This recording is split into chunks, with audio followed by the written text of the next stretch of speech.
नमस्कार दोस्तों, पुष्पराध्या चैनल में आप सभी लोगों का स्वागत है। दोस्तों, आज हम आप लोग को फिर से महादेव जी का एक सुंदर सा कथा सुनाने जा रहे हैं। कथा आप लोग को अच्छा लगेगा तो मेरे वीडियो को लाइक कीजिएगा, शेयर कीजिएगा और कमेंट बॉक्स में जय महादेव जरूर लिखिएगा, क्योंकि महादेव तो देवों के देव है। इनका नाम बोलने से लिखने से सब कष्ट दूर हो जाता है। तो जय महादेव जरूर लिखिएगा। तो चलिए कथा शुरू करते हैं। एक ब्राह्मण थे, पंडित जी जो मंदिर में पूजा पाठ करते हैं ना, वही ब्राह्मण थे। वो नित्य प्रतिदिन पूजा पाठ करते थे। कोई भी समय हो, आंधी आए, तूफान आए, पानी पड़े, कुछ भी हो, चाहे पंडित जी का तबीयत खराब हो, कोई भी परिस्थिति हो, वो कभी भी पूजा करना नहीं छोड़ता था। सब दिन पूजा करता था। सुबह सुबह उठता था, ब्रह्म मुहूर्त में उठ के स्नान ध्यान करके पूजा करता था नित्य प्रतिदिन। और पंडित जी जो थे वो बड़े ही दयालु थे, दयावान थे। उनको दूसरे का कष्ट देखा नहीं जाता था। जो भी जरूरतमंद होता था उसका हमेशा पंडित जी मदद करते थे। पंडित जी को जो मंदिर से दान दक्षिणा मिलता था ना, उसी से उनका घर चलता था। और उसमें से भी अगर कोई मांग ले कुछ तो पंडित जी दे देते थे। ये नहीं देखते थे कि मेरे पास कितना बचा, वो जरूरतमंद को दे देते थे। दोस्तों, किसी किसी को आदत होता है अपना भूखा रह जाएगा लेकिन दूसरे को वो अनाज देगा। ऐसा आदत होता है किसी किसी का। उसी तरह पंडित जी थे, बड़े ही दयालु, हमेशा मदद करते थे। उसके दरवाजे से कोई भी निराश होकर नहीं लौटता था। इस बात से उनकी जो पत्नी थी वो बड़ा नाराज रहती थी, ब्राह्मण से बहुत नाराज रहती थी कि ब्राह्मण को मना नहीं करती थी दान देने से, लेकिन हमेशा वो कहती थी पहले अपना घर देखिए, पहले घर के लिए कुछ रख के फिर दान दीजिए, जो मांगे कुछ रख के तब दान दीजिए। ऐसा ये सोच के हमेशा वो थोड़ा नाराज रहती थी। लेकिन अंदर ही अंदर पंडित जी का सम्मान बहुत करती थी, क्योंकि पंडित जी बहुत ही अच्छे थे।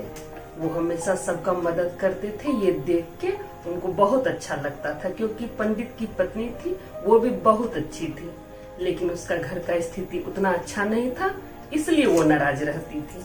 बाकी दान करने के लिए वो कभी मना नहीं करती थी। इसी तरह समय बीतता गया, बहुत समय बीतता गया। फिर एक दिन क्या हुआ, संजोग से देखिए, पंडित जी का सौभाग्य कहिए कि जिस दिन पंडित जी एक दिन ब्रह्म मुहूर्त में स्नान करने के लिए जा रहे थे ताकि पूजा पाठ करेंगे, उसी समय महादेव जी और पार्वती जी दोनों पृथ्वी भ्रमण कर रहे थे, मतलब पृथ्वी पे घूम रहे थे। माता पार्वती का नजर पड़ जाता है पंडित जी पर। तब जो है पार्वती माता बोलती है महादेव से, प्रभु ये आपका पक्का भक्त है, कोई भी परिस्थिति हो, आंधी आए, पानी पड़े, कुछ हो, ये हमेशा आपका पूजा करता है, आपका ध्यान करता है। फिर इसको इतना कष्ट क्यों है? इनको धन दीजिए प्रभु, इनको दिक्कत है। ये देखिए हमेशा दूसरे का मदद करते हैं, अपना नहीं देख के दूसरे का देखते हैं, तो प्रभु इनको कष्ट क्यों? तब महादेव जी मुस्कुरा के बोलते हैं पार्वती जी को कि आज के बाद इसका दिन फिरने वाला है। आज तक ये हमको जितना बेलपत्र चढ़ाया है उतना ही धन इसको हो जाएगा। जितना बेलपत्र चढ़ाया है आज तक में, उतना धन इसको हो जाएगा। और ऐसा बोल के महादेव जी और पार्वती जी वहां से अंतर ध्यान हो गए। अब देखिए संजोग से वहीं पर एक व्यापारी था, वो सुन लिया ये बात, महादेव जी और पार्वती जी को बात करते हुए वो सुन लिया। पंडित जी नहीं सुने थे, क्योंकि पंडित जी को देख के पार्वती जी बोली थी, लेकिन पंडित जी नहीं सुने थे। लेकिन एक व्यापारी वहां पे आ रहा था संजोग से, तो वो सुन लिया दोनों को बात करते हुए। तब व्यापारी के मन में लालच आया कि क्यों ना पंडित जी से वो बेलपत्र हम ले लें, जितना बेलपत्र होगा सब हम ले लेंगे तो हम धनवान हो जाएंगे। व्यापारी पहले से ही अमीर था, उसको लालच आ गया कि और अमीर हो जाएंगे बेलपत्र लेके, क्योंकि भगवान तो झूठ बोलेंगे नहीं। ऐसा सोच के वो पंडित जी के पास गया व्यापारी और पंडित जी से बात किया कि पंडित जी, आप जितना भी बेलपत्र चढ़ाए हैं आज तक वो सब हमको दे दीजिए और जो पैसा आप लीजिएगा हम दे देंगे। अब पंडित जी तो मना कर दिए, बोले नहीं, ये कैसे होगा, वो बेलपत्र हम महादेव जी को अर्पण किए हैं, वो हम आपको नहीं दे सकते हैं। लेकिन व्यापारी जिद करने लगा। तब ब्राह्मण की पत्नी बोलती है ब्राह्मण को कि स्वामी, आप तो पूजा कर लिए हैं बेलपत्र का, बेलपत्र महादेव को अर्पण कर दिए हैं, अगर वो मांगता है तो दे दीजिए, कुछ पैसा आ जाएगा, हम लोग का घर का स्थिति अच्छा नहीं है, कुछ अच्छा हो जाए तो देने में कोई दिक्कत नहीं है।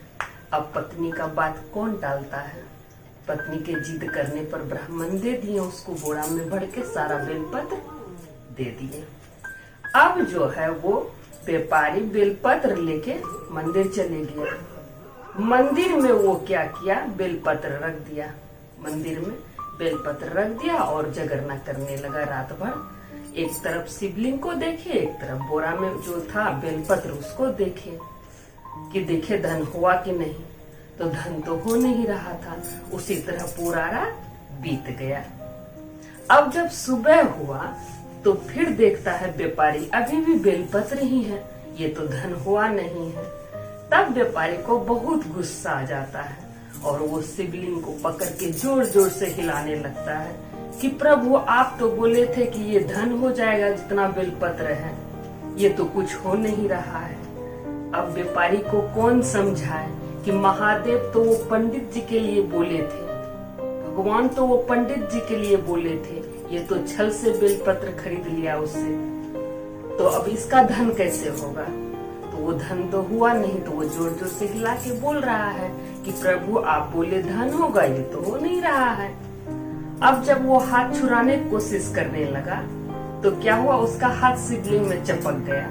अब उसका हाथ छूट नहीं रहा है, तो वो वहीं पर बैठा है।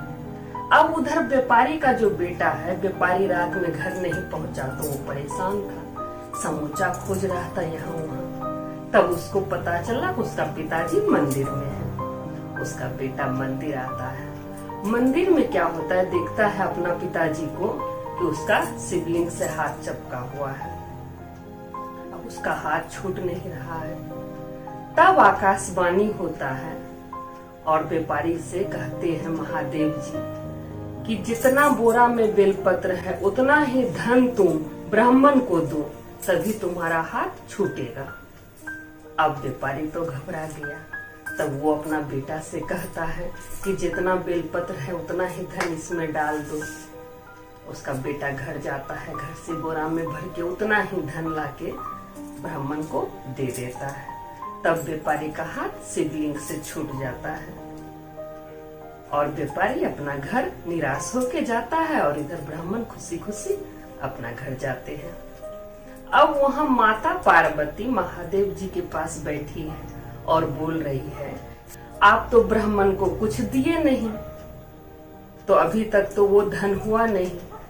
तब महादेव जी बोलते हैं कि मेरे पास धन कहाँ है जो हम देंगे, मेरे पास कुछ नहीं है। देखिए, महादेव जी के पास सब कुछ है। जिसके पास सब कुछ रहता है उसको घमंड नहीं होता है।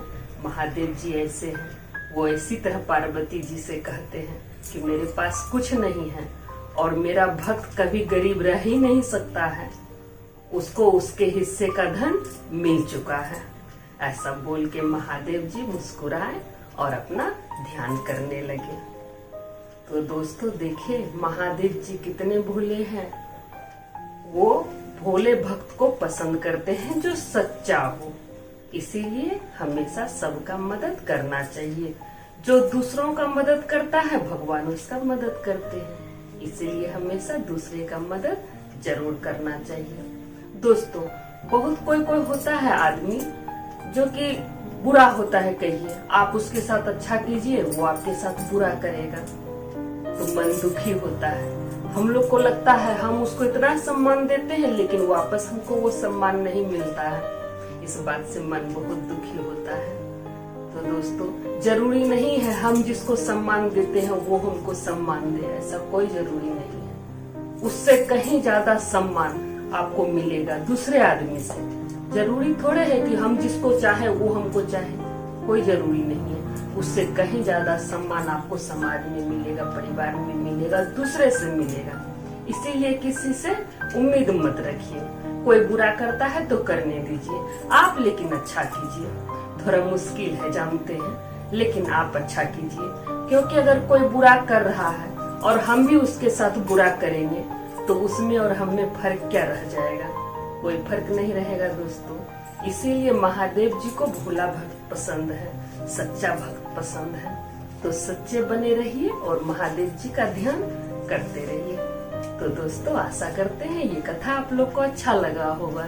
तो सब बोलिए जय महादेव, हर हर महादेव, मैया पार्वती की